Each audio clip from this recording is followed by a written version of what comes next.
Hello everyone, and in today's video I will be telling you the best gaming console and the one that you should pick. So there are a lot of gaming consoles out there. Like you've got Xbox, you have PlayStation, and Nintendo, which are the three best ones out of the entire variety of gaming consoles. And I have brought in three of those varieties. We've got PlayStation 5, Xbox Series X, and Nintendo Switch OLED. So let's get right into it. Starting with the Xbox Series X, 1 terabyte of storage, which is a lot.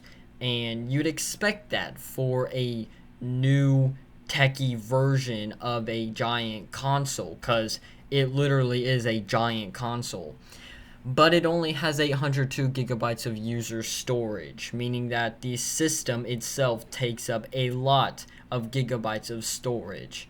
Um, you can get 2 terabytes of SSD with another version. So you can get 2 terabytes, but it has to be another more expensive version of the Xbox Series X. It renders games at 4K resolution at 60 frames per second. That's basically average for a 2024 gaming console. But it can support 8K resolution at 120 frames per second, which is really, really good, and it's honestly what you'd expect right now. Um, Xbox Game Pass, usually $17 a month. Really, really depends. There are a lot of different types of the Game Pass, like I think premium. Um, there's the regular Game Pass, obviously, which regular Game Pass. I saw something. It said $10 per month, $1 per month for a beginner, and $17 per month.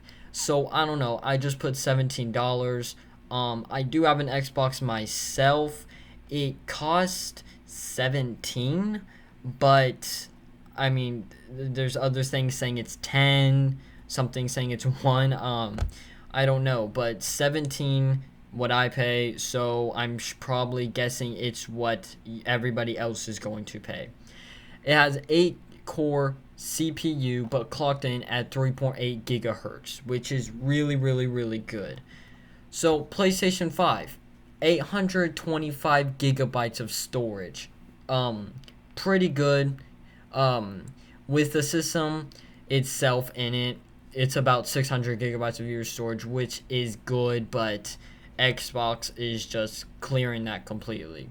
It has an 8 core CPU and clocks in at 3.5 gigahertz, less than Xbox, but definitely still good. It renders games at 4K resolution and 60 frames per second. It also supports 120 frames per second, much like the Xbox, except I could not find anywhere where it says it goes to 8K resolution. I just could not find that. Now, it's very much possible because I just did research, so it's very much possible it renders games at 8K resolution. I just couldn't find it, so I didn't put it. The PlayStation Plus Game Pass is around $15 to $18. Again, like the Xbox, so many types of the Game Pass. Prices differ. It's it's honestly a lot harder than you'd think. You can look it up too. So many different types. So I'm guessing for the regular PlayStation Plus Game Pass, $15 to $18. I guess that's like average. So Nintendo Switch OLED, 64 gigabytes of internal storage. But you can get micro SD cards to not take up space. 64 gigabytes is not a lot, especially for games like Fortnite and I guess Call of Duty. Maybe you can get that on Nintendo. Not exactly sure, but you can get. I'm pretty sure you can get Valorant. So stuff like that takes up lots of space. So getting SD cards is a lot better because it doesn't take up nearly as much space and it's the same price, but you just have to buy it and then get the SD card, put it in the Nintendo, and it's there. And it takes up way, way, way, way less storage than downloading a game from the internal storage on the device. It has 1.02 gigahertz. Not nearly as much as Xbox or PlayStation 5, but keep in mind, this is a handheld console. This isn't some big giant console like the PlayStation 5 or Xbox. It's a lot smaller. 1.02 gigahertz is actually probably expected for something like a Nintendo Switch OLED. It supports 4K resolution and 30 to 60 FPS, kind of like the basis for Xbox and PlayStation 5, except it does not go to 8K and it does not go to 120 FPS like the PlayStation 5 or Xbox. There is no current Nintendo Game Pass. Yes, I'm sure a lot of you already know this, but no, there is no current Nintendo Game Pass. Um, I I don't know why. It's pretty common for popular consoles like Nintendo to have a Game Pass, but I guess they've never thought about making a Game Pass. I mean, it could definitely come in the future, which would probably be coming in the future soon. I mean, you Game Passes are really efficient and like really good to get a lot of games, but probably because you get micro SD cards to not take up space, and so many people get micro SD cards, you can't really make a Game Pass for micro SD cards. You can only make a Game Pass for like the actual device. So, and it only has 64 gigabytes of internal storage. So, that's probably why they don't have a Game Pass. But which is better?